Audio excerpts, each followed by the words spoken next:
أزلي أبدي ديمومي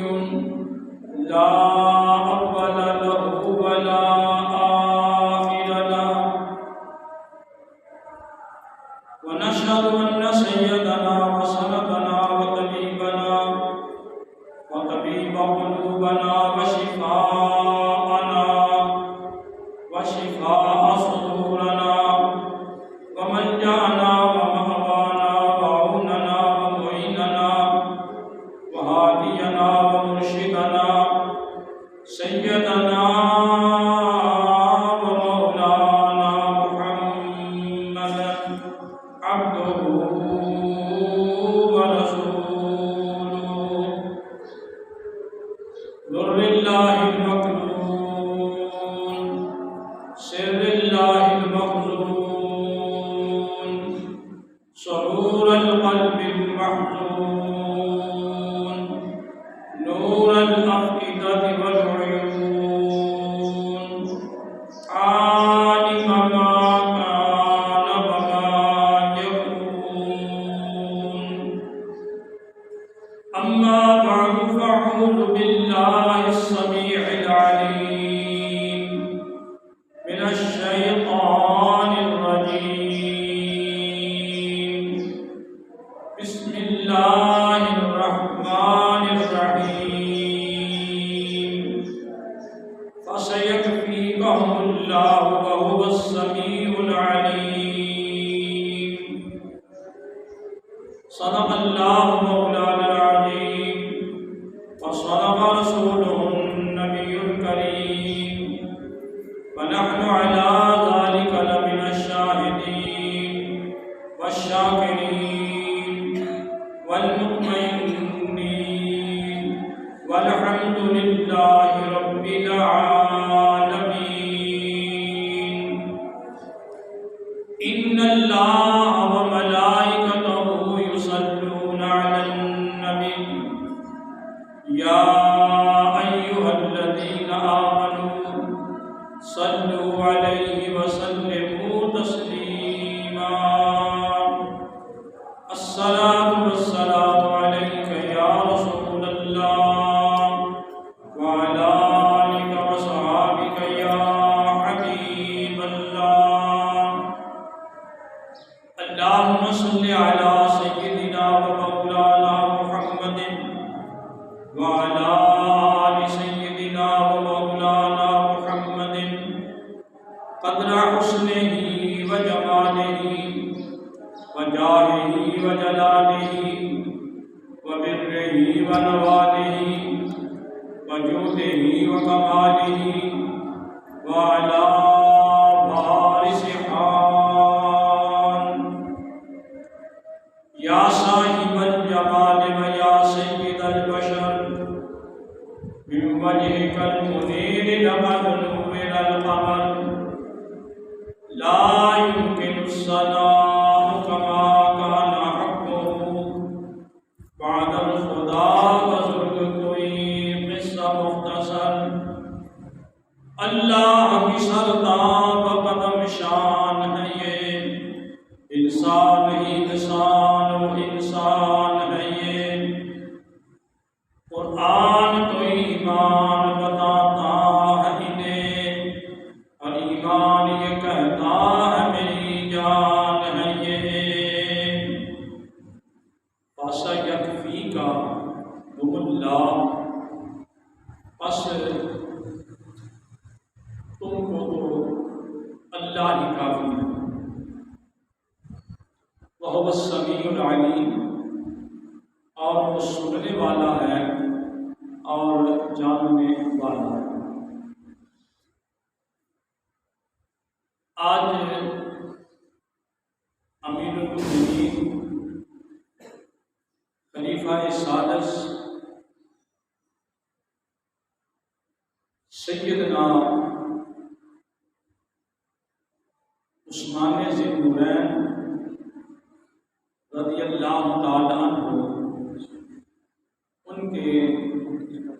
فضائل پر ہم کچھ گفتگو کریں گے۔ آئندہ آنے والا جمعۃ المبارک جو ہے اس میں امیر المومنین خلیفہ دوم مراد نبوت سیدنا عمر بن خطاب رضی اللہ تعالیٰ عنہ ان کا بیان ہوگا، اور محرم الحرام کے مہینے کے اندر شہدائے کربلا حضرت سیدنا امام حسین، ان کے برادر اکبر حضرت سیدنا امام حسن اور اہل بیت طہار کا تذکرہ جو ہے وہ کیا جا رہا ہے۔ نبی پاک صاحب اولاد علیہ الصلوۃ والسلام نے جب اعلان نبوت فرمایا، چند آدمی ایمان کی دولت سے مالا مال ہوئے۔ حضرت سیدنا ابوبکر صدیق رضی اللہ تعالیٰ عنہ آپ کی تبلیغ سے حضرت سیدنا عثمان غنی رضی اللہ تعالیٰ عنہ ایمان لائے۔ حضرت سیدنا عثمان غنی رضی اللہ تعالیٰ عنہ سابقون الاولون میں سے ہیں اور پہلے ایمان لانے والی کھیل میں سے ہیں، اور نبی پاک علیہ الصلوۃ والسلام سے ان کا ایمان کا رشتہ وہ اتنا مضبوط ہے کہ ان کے فضائل و محمد اگر ساری زندگی کو آدمی بیان کرنا چاہے تو بیان نہیں کر سکتا۔ کہ نبی پاک علیہ الصلوۃ والسلام سے رشتے میں بھی سب سے زیادہ قریب ہیں، اتنے قریب ہیں کہ پیارے نبی پاک علیہ الصلوۃ والسلام رشتے میں نبی پاک علیہ الصلوۃ والسلام حضرت عثمان غنی کے ماموں لگتے ہیں۔ رشتے میں نبی پاک علیہ الصلوۃ والسلام حضرت عثمان غنی رضی اللہ تعالیٰ عنہ ان کے ماموں لگتے ہیں، اور ان کی نانی حضرت ام بیضہ وہ نبی پاک علیہ الصلوۃ والسلام کی سکی پھوپھی، ان کی نانی حضرت ام بیضہ نبی پاک علیہ الصلوۃ والسلام کی سکی پھوپھی ہیں، اور وہ حضرت سیدنا عبداللہ بن ابی طالب رضی اللہ تعالیٰ عنہ کے مشیرہ، اور حضرت عبداللہ بن عبد المطلب حضرت عبد المطلب کی وہ بیٹی، تو ان کا دادا اور نبی ان کا والد اور نبی پاک علیہ السلام کا دادا کی ایک اور سکی بہن ہیں۔ تو یہ رشتے کا معاملہ میں نے اس لیے عرض کیا کہ تاکہ آپ کو نسب کا معاملہ جو ہے وہ سامنے آ جائے۔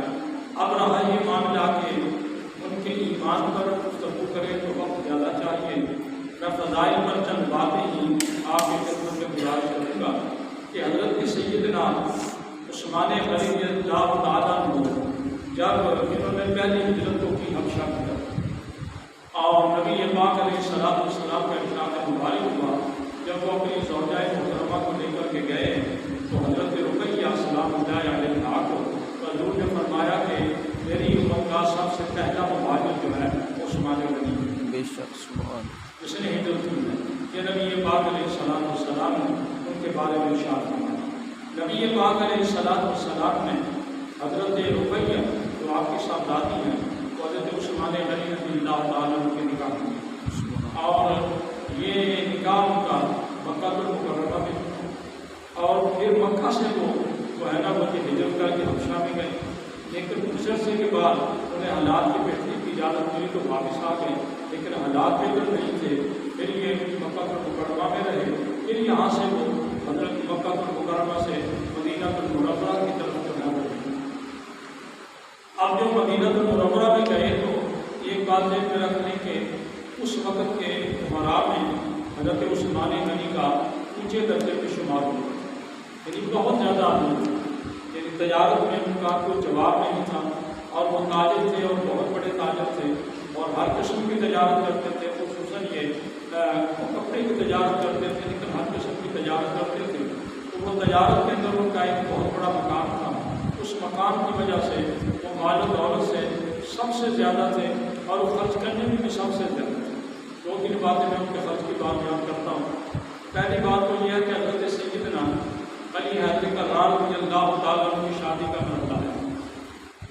حضرت امیر المومنین حضرت علی حیدر کرار رضی اللہ تعالیٰ عنہ کی شادی کا مرحلہ آیا تو نبی پاک علیہ السلام نے پوچھا کہ علی یہ تو بتاؤ تمہارے پاس کیا ہے، یعنی تم شادی کے لیے تیاری کیسے کرو؟ حضرت علی رضی اللہ تعالیٰ نے کہا کہ یا رسول اللہ میرے پاس کچھ نہیں، میرے پاس تو یہ تلوار ہے اور زرہ بکر ہے، یعنی وہ جو حفاظتی سامان ہے جہاد میں جنگ میں کم آنے کا، اس میں زرہ بکر ہے یہ میرے پاس ہے. جب یہ پاک علیہ السلام نے فرمایا ٹھیک ہے تو زرہ بکر جو ہے یہ بیچ اور بیچ کر کے اس کے پیسے لے آؤ، اس میں سے تم جہیز کا یعنی اپنی شادی کا سامان دیا. اب جو وہ بیچنے کے لیے گئے تو اس نے اتفاق یہ ہے کہ حضرت عثمان غنی رضی اللہ تعالیٰ عنہ سے انہوں نے ذکر کیا کہ میں نے اپنی زرہ بکر بیچنی ہے تو اگر کوئی خریدار ملے تو میں بیچ دوں. آپ نے فرمایا ٹھیک ہے تو اگر آپ بیچنے کے لیے تیار ہو میں ہی خریدار ہوں، آپ مجھے دے دیں. حضرت علی رضی اللہ تعالیٰ عنہ نے وہ زرہ بکر جو تھی وہ حضرت عثمان غنی رضی اللہ تعالیٰ عنہ کے ہاتھ میں دی. اب انہوں نے دے دی اور دے کر کے انہوں نے کمال تو یہ کیا کہ زرہ بکر دے دی، پیسے دے دی اور وہ پیسے لے کر حضور کی بارگاہ میں چلے گئے اور اس کا سامان جو ہے وہ تیار ہو گیا. اور جب نکاح ہو گیا تو حضرت عثمان غنی نبی پاک علیہ السلام کی بارگاہ میں حاضر ہوئے، کہنے لگے کہ یا رسول اللہ عثمان غنی نے اپنی زرہ بکر بیچی. آپ نے فرمایا ہاں میرے علم کے اندر ہے، اس سے مشورہ کر کے اس نے بیچی ہے. ان کا جو اگر آپ کے علم میں ہے انہوں نے بیچی ہے اور میں نے خریدی ہے. اور میں یہ چاہتا ہوں کہ میں زرہ بکر جو ہے یہ بغیر پیسے دیے، بغیر کسی اور معاملے کے میں بطور گفٹ بطور ہدیہ حضرت علی رضی اللہ تعالیٰ کو پیش کروں. حضرت علی رضی اللہ تعالیٰ کو حضرت عثمان غنی نے وہ زرہ دی تھوڑے کو پیش کر. اب ذرا اندازہ لگائیے اس خاندان کا اس میں کتنا کر لگا. اگر یہ بھی بات کہوں تو ٹھیک ہوگا کہ جیسا وہ نبی پاک علیہ السلام کے نواسے لگتے ہیں، بھانجے لگتے ہیں، ایسے ہی وہ حضرت علی حیدر کرار کے بھی بھانجے لگتے ہیں. حضرت علی رضی اللہ تعالیٰ عنہ جو ہیں وہ بھی ان کے ماموں لگتے ہیں، کیونکہ حضرت علی رضی اللہ تعالیٰ حضرت ابو طالب کی اولاد اور ابو طالب جو ہے وہ حضرت عبداللہ کا بھائی ہے، وہ حضرت عبد المطلب کا بیٹا ہے. حضرت عبد المطلب کا یہ گویا کہ پوتا ہونے کے ناطے سے یہ حضرت عقبہ رضی اللہ تعالیٰ عنہ ان کا یہ بھتیجا ہے اور یہ حضرت علی رضی اللہ تعالیٰ عنہ جو ہیں یہ ان کے بھانجے ہیں. یہ ان کی بیٹی جو ہے حضرت عاقبہ کی بیٹی جو ہے عقبہ وہ ان کی کوئی ذات بہن لگتی ہے، تو بہن لگتی ہے تو حضرت علی کے بھی عثمان غنی بھانجے ہیں اور حضرت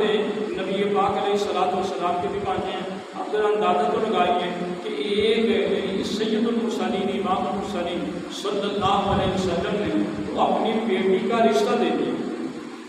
اور ادھر کیفیت یہ ہے کہ انہوں نے جو ہے وہ زرہ خریدی اور زرہ خرید کر کے واپس کی. گویا کہ یوں کہیے کہ حضرت عثمان غنی کے مال سے حضرت علی رضی اللہ تعالیٰ عنہ کی شادی ہوئی. حضرت عثمان غنی رضی اللہ تعالیٰ عنہ کے مال سے ان کی شادی ہوئی. اب یہ تو مرحلہ میں صرف یہ بیان کرتا ہوں کہ یہ آپس میں ان کے کتنے تعلقات ہیں. اب آ جائیے جب ہجرت کر کے مدینہ طیبہ میں پہنچے، مدینہ طیبہ کی پوزیشن یہ تھی کہ وہاں کا پینے کا پانی فقط ایک کنواں تھا. پانی تو وہاں کمی نہیں ہے، لیکن پانی پینے والا جو ہے نا وہ میٹھا پانی جو ہے وہ ایک ہی کنویں میں اور وہ ایک یہودی کے پاس تھا اور وہ یہودی جو ہے وہ پانی کو بیچتا تھا. تو پانی کی بڑی قلت تھی. حضرت عثمان غنی رضی اللہ تعالیٰ وہ یہودی کے پاس گئے اور جا کر کے کہنے لگے کہ میں چاہتا ہوں کہ تم سے کنواں خریدوں، اب بتاؤ کتنے میں دو. چنانچہ وہ قیمت جو ہے نا اس نے وہ مقرر کر دی.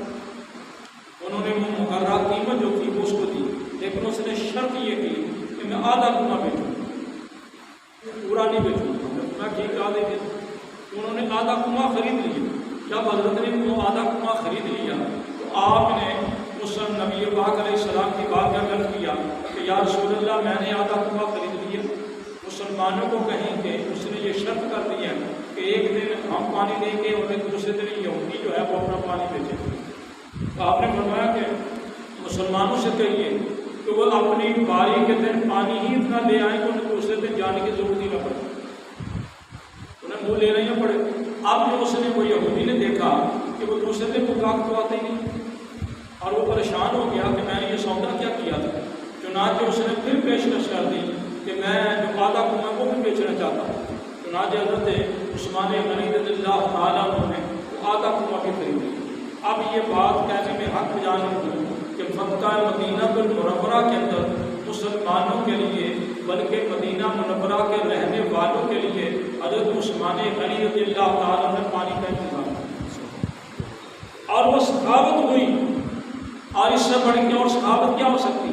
یہ بہت بڑی سخاوت ہے۔ حضرت عثمان غنی رضی اللہ تعالیٰ نے کنواں بیچ کر کے ان لوگوں کو جو ہے وہ گویا کہ وہ نبی پاک علیہ السلام کے وسیلہ سے ان لوگوں پر گویا کہ آپ نے جو ہے وہ وقف فرما دیا، مسلمانوں کے لیے وقف کیا۔ حضرت عثمان غنی رضی اللہ تعالیٰ عنہ کے کنویں سے ابوبکر صدیق بھی سیراب ہوتے، عمر فاروق بھی سیراب ہوتے، عثمان غنی خود بھی سیراب ہوتے، علی حیدر کرار بھی سیراب ہوتے، سیدہ فاطمہ بھی سیراب ہوتی، امام حسن حسین بھی سیراب ہوتے، اہل بیت طہار بھی سیراب ہوتے، مہاجرین بھی سیراب پانی لیتے اور مہاجرین بھی پانی لیتے، انصار بھی پانی لیتے۔ گویا کہ پانی کا نظام جو ہے حضرت عثمان غنی رضی اللہ تعالیٰ عنہ کے وسیلہ سے ہوا اور حضرت علی رضی اللہ تعالیٰ حضرت عثمان غنی کے گویا کے بھانجے بھی ہیں اور ہم منصب بھی ہیں اور صاحب ایمان میں وہ برابر میں بھی ہیں، نبی پاک علیہ السلام کے امتی بھی ہیں۔ اور اس سے بڑھ کر اور کیا کہ حضرت سیدنا عثمان غنی رضی اللہ تعالیٰ آپ نے ایک دفعہ نبی پاک علیہ السلام نے فرمایا کہ جیش اسرا جنگی احزاب اس پر نبی پاک علیہ السلام نے اعلان کیا کہ بہت زیادہ تنگی ہے اور اس جنگ کی تیاری کرنی ہے، تو اس کے لیے آپ لوگ جو ہے وہ تعاون کریں۔ حضرت عثمان غنی رضی اللہ تعالیٰ اٹھ کھڑے ہوئے، آپ نے اس کیا کہ یا رسول اللہ 1000 اونٹ کو میں ساز و سامان کی میں پیش کرتا ہوں، 1000 اونٹ کو میں ساز و سامان کے میں پیش کرتا ہوں۔ وہی جنگ ہے جس میں حضرت سیدنا ابوبکر صدیق رضی اللہ تعالیٰ عنہ اپنے گھر کا تمام کچھ لے کر کے آ گئے تھے، حضرت عمر فاروق آدھا حصہ لے کر کے آ گئے تھے اور اس پر وہ بڑی گفتگو ہوتی ہے کہ حضرت سیدنا ابوبکر صدیق رضی اللہ تعالیٰ عنہ نے اپنا سب کچھ پیش کر دیا تھا، لیکن اسی جنگ کے اندر حضرت عثمان غنی نے 10 جو لشکر تھا پورے کا پورا لشکر جو تھا اس کے نان و نفقہ کا سلسلہ اپنے ذمہ لے لیا اور اتنا ذمہ لے لیا کہ آپ نے 3000 اونٹ دیے اور غالباً 10,000 دینار دیے اور اس کا خرچہ اٹھایا۔ نبی پاک علیہ السلام یہ کہتے ہوئے تشریف لے گئے، آپ نے فرمایا کہ جو آج عثمان غنی نے سخاوت کی ہے اس کے بعد اس کا کوئی گناہ بھی عثمان کو جنت سے روک نہیں سکتا، یعنی جنت کا سرٹیفکیٹ دے دیا۔ اور یہ بات بھی ذہن میں رکھیں کہ نبی پاک علیہ السلام نے 10 صحابہ کرام ہیں جن کو بغیر کسی معاملے کے جنت میں داخلے کا ارشاد فرمایا، عشرہ مبشرہ کو کہا جاتا ہے، اور 10 صحابہ کرام ہیں جن میں حضرت عثمان غنی رضی اللہ تعالیٰ عنہ موجود ہیں۔ سعد و سعید و طلحہ ابو عبیدہ عمر، حضرت ابوبکر صدیق، عمر فاروق، عثمان غنی، علی حیدر کرار، اور یہ جن 10 صحابہ کرام ہیں یہ ہم نے اپنی پیشانی پر ان 10 صحابہ کرام کے نام لکھے ہوئے۔ یہ ہماری مسجد کی جو پیشانی ہے اس پر ان 10 صحابہ کرام کے نام لکھے ہیں جو عشرہ مبشرہ، ایک سائڈ پہ ہم نے ان کے نام لکھے ہیں، دوسری سائڈ پہ ہم نے اہل بیت طہار کے ائمہ جو ہیں 12 امام جو ہیں ان کے بھی نام لکھے ہوئے ہیں جی۔ اس کے ساتھ ہم نے بزرگان دین کے بھی نام لکھے ہوئے ہیں بطور تبرک کے۔ اب ذرا اندازہ تو لگائیے حضرت عثمان غنی رضی اللہ تعالیٰ عنہ نے اسلام پر اپنے آپ کو کس انداز میں فدا کیا۔ پھر نبی پاک علیہ السلام کا موقع آیا جب چونکہ جنگ بدر کا موقع تھا، نبی پاک علیہ السلام جب کو جانے لگے،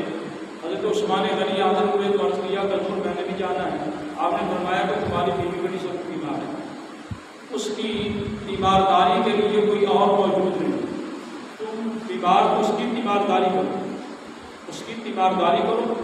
اور اس کی گویا کہ صحتیابی کی دعا کرو، اس کے علاج کرو، تم یہاں رہو، جب معاملہ آئے گا پھر دیکھا جائے گا۔ ایسا اتفاق ہوا کہ حضرت سیدہ ام رقیہ سلام اللہ علیہا رضی اللہ عنہا وہ اس بیماری سے جان بر نہ ہو سکی اور وہ فوت ہو گئی۔ تو ان کا جنازہ جب اٹھایا گیا تو اس وقت جنازہ جنت البقیع کی طرف جا رہا تھا، ادھر سے بدر کی لڑائی سے ایک صحابی جو ہے وہ خوشخبری لے کے آ رہا تھا، اس نے آ کر کے جب دور سے دیکھا کہ جنازہ آ رہا ہے، پوچھا یہ کس کا جنازہ ہے؟ انہوں نے کہا یہ نبی پاک علیہ السلام کی صاحبزادی کا جنازہ ہے، عثمان غنی کی بیوی کا جنازہ ہے۔ اس نے کہا میں بات نہیں سمجھنے میں مجھے نہیں سمجھ آ رہی کہ میں تمہیں بدر کی جنگ کی خوشخبری سناؤں یا میں تعزیت کروں، یہ کیا معاملہ ہے؟ تو چنانچہ صحابہ کرام کو اس جنگ کی تعزیت بھی اسی میں ملی اور اس کی خوشخبری بھی اسی انداز کے اندر ملی۔ نبی پاک علیہ السلام جب واپس تشریف لائے، حضرت عثمان غنی رضی اللہ تعالیٰ عنہ کو انتہا درجے کا غم زدہ پایا اور ان کو یہ غم تو یقیناً تھا کہ میری بیوی فوت ہوئی جو نبی پاک علیہ السلام کی صاحبزادی ہے، لیکن اس سے زیادہ غم یہ تھا کہ بدر کے میدان میں نے نبی پاک علیہ السلام کا ساتھ نہیں کیا اور میں نے جنگ نہیں کی اور میں نے مسلمانوں پر اپنے آپ کو فدا نہیں کیا۔ نبی پاک علیہ السلام نے فرمایا عثمان گھبرانے کی بات نہیں، تیرا اصحاب بدر کے اندر تیرا نام جو ہے وہ شامل کر لیا گیا، اصحاب بدر کے اندر تیرا نام جو ہے وہ شامل کر لیا گیا، فقط نام بھی شامل نہیں کیا بلکہ بدر کے صحابہ کو اللہ نے جو مرتبہ اور مقام عطا کیا ہے نبی محمد صلی اللہ علیہ وسلم تجھے وہ بھی عطا کیا۔ سبحان اللہ۔ نبی پاک علیہ السلام نے حضرت عثمان غنی رضی اللہ تعالیٰ عنہ کو وہ مقام بھی عطا کیا، یعنی آپ کا نام اصحاب بدر میں لیا جاتا۔ اور میں نے جو تاریخ پڑھی اور کتابوں کے حوالہ جات میں نے دیکھے اس کے اندر مجھے یاد پڑتا ہے کہ تفریح الاسقیاء فی حوالے الانبیاء وہ میں نے دیکھی، اب البدایہ والنہایہ دیکھی، طبقات ابن سعد دیکھا اور بھی تاریخ اسلام کی بہت سی کتابیں دیکھی اور جن کے اندر نام جو ہے وہ 313 نام موجود ہیں اور بحمد اللہ تعالیٰ بعض بزرگان دین ان ناموں کو اپنی دعا کی اجابت کے لیے وظیفہ پڑھتے ہیں۔ ہمارے بہت بڑے پاکستان کے بلکہ پانیانی پاکستان میں سے تھے حضرت مولانا مصطفیٰ نیازی رحمۃ اللہ تعالیٰ علیہ، وہ 17 رمضان کو باقاعدہ اہتمام کیا کرتے تھے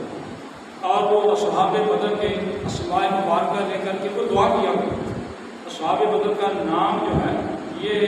تریاق مجرب ہے، یہ تریاق دعا کے لیے ان کا نام لے کر کے دعا مانگنا یہ اللہ تبارک و تعالیٰ کی بارگاہ میں قبولیت کا مقام رکھتا ہے۔ کیوں؟ اس لیے کہ اسلام کے اندر جو مرتبہ صحاب بدر کا ہے وہ کسی اور کا نہیں۔ ایک دفعہ نبی پاک علیہ السلام نے حضرت جبریل امین علیہ السلام سے پوچھ لیا اور بھائی جبریل یہ بتاؤ کہ میرے اصحاب بدر کا مقام کیا ہے؟ انہوں نے کہا یا رسول اللہ، جن فرشتوں نے بدر کے میدان میں شرکت کی تھی آسمان میں فرشتوں میں وہ سب سے زیادہ افضل، وہ سب سے زیادہ افضل ہے۔ ساتھ ہی انہوں نے کہا کہ حضور آپ کے جو 313 صحابہ ہیں یہ زمین و آسمان میں بعد نبی سب سے افضل، بعد نبی سب سے افضل ہے، ان کا بہت بڑا مقام ہے۔ کیوں؟ ان کی وجہ سے ہی تو ایمان کی دولت جو ہے وہ آگے بڑھی۔ حضرت سیدنا عثمان غنی رضی اللہ تعالیٰ عنہ نبی پاک علیہ السلام نے یہ حضرت رقیہ کے فوت ہونے کے بعد اپنی دوسری صاحبزادی حضرت ام کلثوم سلام اللہ علیہا رضی اللہ عنہا کو ان کے نکاح مبارک میں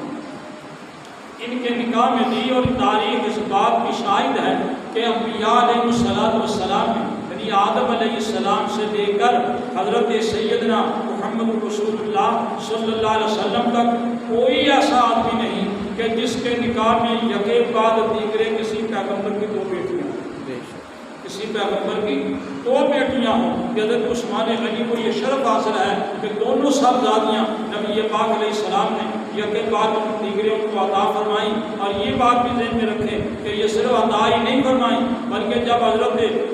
ام کلثوم بھی فوت ہو گئی تو نبی پاک علیہ السلام نے فرمایا اگر میری 40 بیٹیاں ہوں، ایک روایت میں کہ 100 بیٹی ہوتی اور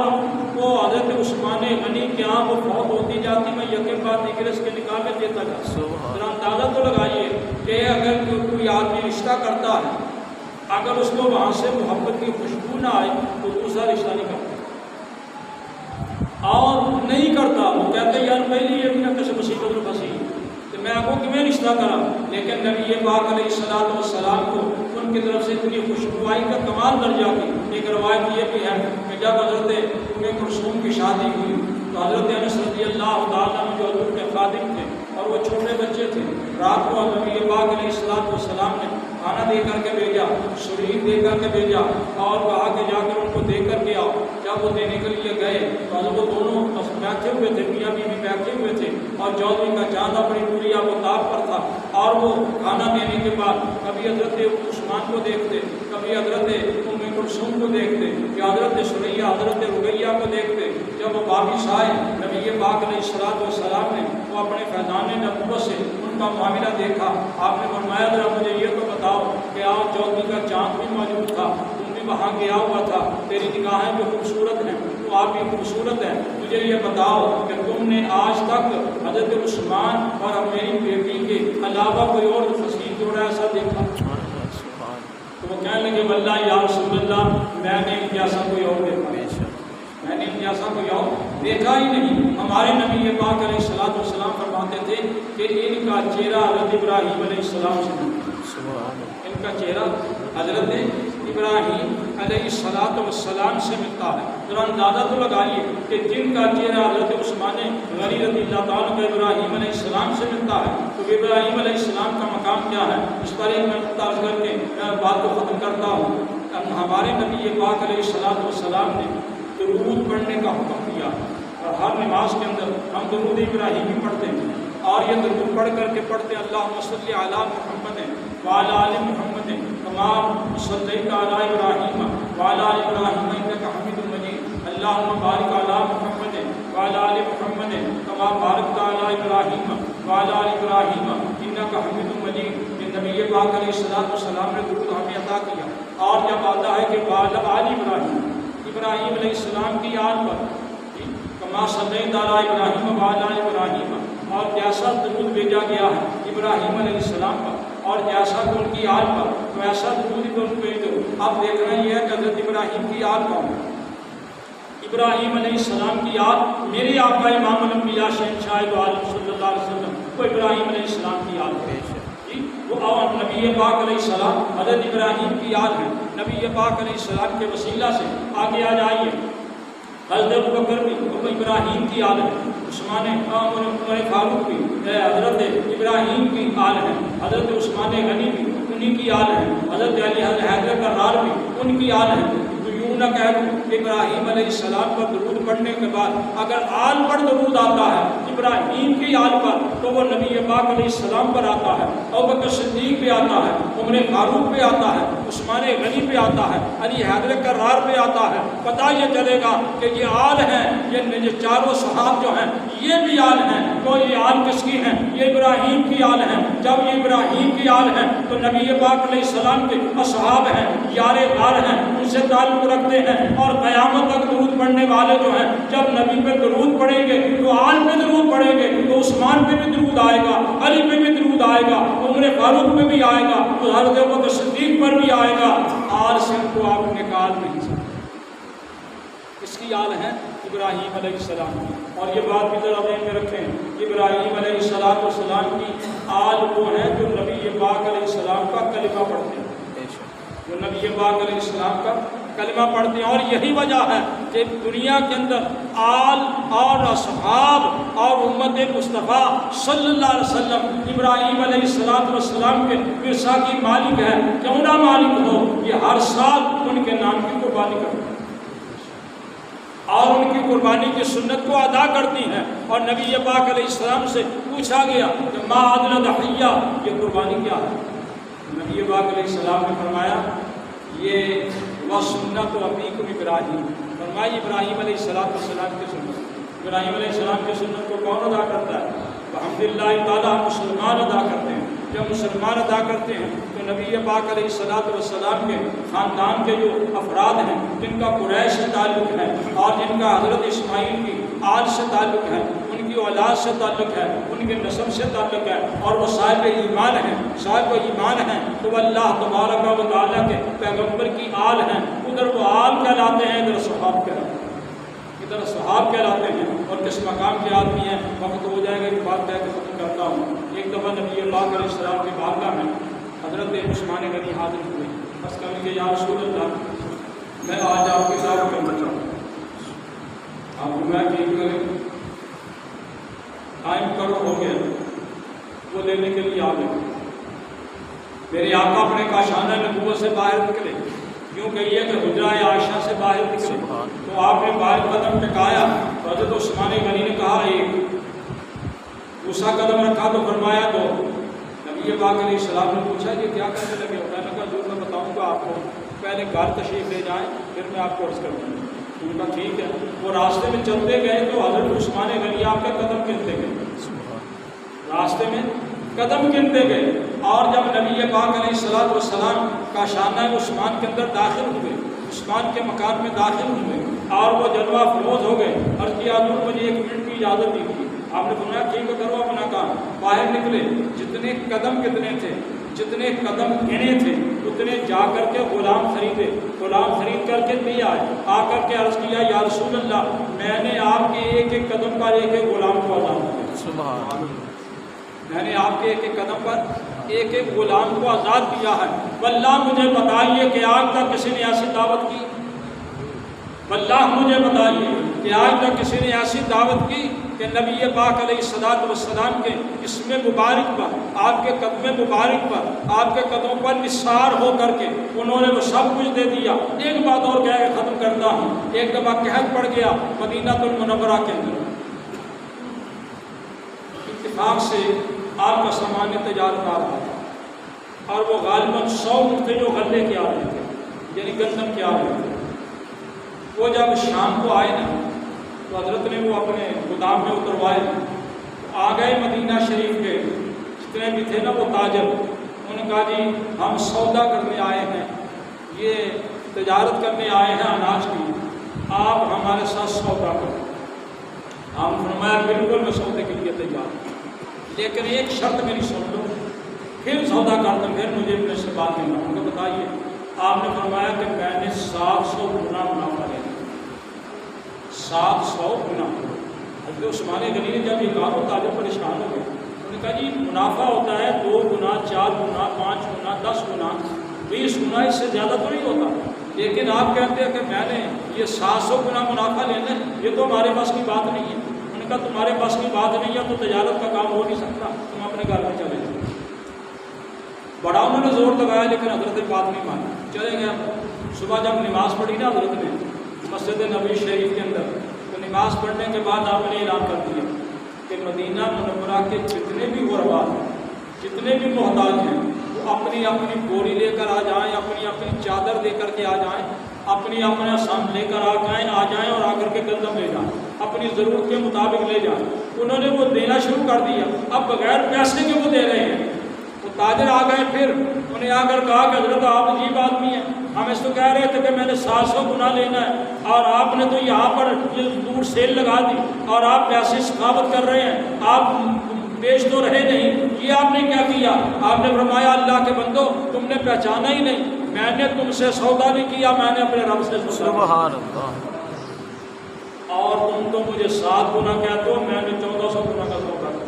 قرآن پاک کی آیت مبارکہ پڑھی، اللہ کے پاک اللہ نے ارشاد فرمایا کہ وہ لوگ جو اللہ کے راستے میں خرچ کرتے ہیں، اللہ تعالیٰ ان کی مثال اس سے گویا کہ گندم کے گوشے کی ہے، اسے ایک دانہ زمین میں بویا جاتا ہے، وہ دانہ جو ہے وہ اس سے ایک بالی، وہ اس سے 7 بالیاں نکلتی ہیں، ہر بالی کے اندر گویا کہ 100 دانہ ہوتا ہے۔ اللہ یشاء، اللہ چاہے تو اس سے دگنے پیدا کر دے۔ انہوں نے کہا میں تو رب سے سودا کیا، ذرا اندازہ تو لگائیے۔ حضرت عثمان غنی رضی اللہ تعالیٰ عنہ نبی پاک علیہ الصلوۃ والسلام کی ذات پر، دین پر، ایمان پر کتنے زیادہ گویا کہ خرچ کرنے والے تھے۔ ان جیسا خرچ کرنے والا صحابہ کرام کے اندر خال ہی کوئی ہوگا۔ حضرت عثمان غنی نبی پاک علیہ السلام والسلام کے مقبول بارگاہ تھے۔ انہیں کے بارے میں اعلیٰ حضرت کا بڑا مشہور سا شعر ہے۔ آپ ارشاد فرماتے ہیں کہ نور کی سرکار سے پایا دشالہ نور کا، نور کی سرکار سے پایا دشالہ نور کا، وہ مبارک نور کو ذکر ہے جوڑا نور کا۔ نبی پاک علیہ